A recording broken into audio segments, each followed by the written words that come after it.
ప్రస్తుతం నిలిచిపోయి ఉన్నాయి ఎక్కడికక్కడ కూడా. సో చంద్రబాబు మంత్రివర్గంలో కూడా కొత్త వాళ్ళకే ప్రాధాన్యత. 24 మందిలో 18 మంది కొత్త మంత్రులు ఉన్నారు. మంత్రివర్గంలో కేవలం 6 మాత్రమే పాత వాళ్ళు ఉన్నారు.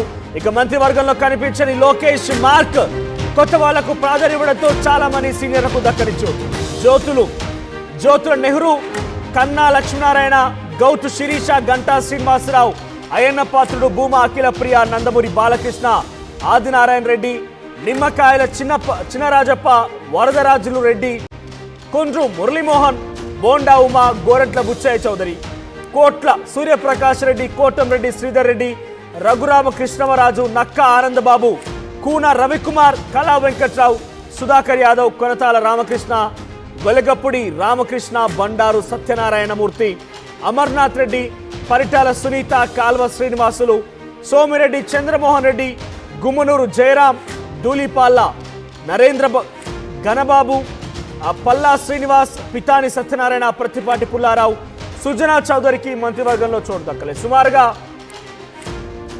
సుమారుగా చాలా మంది సీనియర్లు అందరూ కూడా ఈ మంత్రివర్గంలో చోటు దక్కలేరు. ఈరోజు ప్రమాణ స్వీకారోత్సవం చేయబోయేటువంటి ముఖ్యమంత్రి చంద్రబాబుతో కలిపి 25 మంది, ఆ 25 మందిలో 10 మంది కూడా కొత్తగా ఎమ్మెల్యే గెలుపొంది మంత్రివర్గంలోకి చోటు కల్పించబోతోంది. మరొక 8 మంది కూడా కొత్త వర్గం, ఓవరాల్గా 18 మంది మొదటిసారిగా మంత్రివర్గంలోకి రాబోతున్నారు. దాదాపుగా టీడీపీ సీనియర్ నాయకులు కావచ్చు, రాజకీయ ఉద్దండులందరూ కూడా ఈ మంత్రివర్గంలో చోటు దక్కలేదని చెప్పాలి. ఎవరు కూడా ఊహించేటువంటి అంశం. మంత్రివర్గంలో దాదాపుగా అందరూ కూడా, అంటే సుమారుగా 6 మినహా మిగిలిన వాళ్ళందరూ కూడా కొత్త వారని చెప్పాలి. 18 మంది కొత్త వారికి అవకాశం కల్పించింది. ఒకసారి మళ్ళీ వెళ్దాం.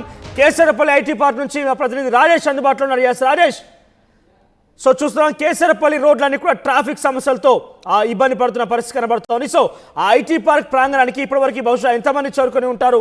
సో వాళ్ళకి సంబంధించి ఏర్పాటు ఎట్లా ఉన్నాయి? ఇందాక చెప్పావు అక్కడ నుంచి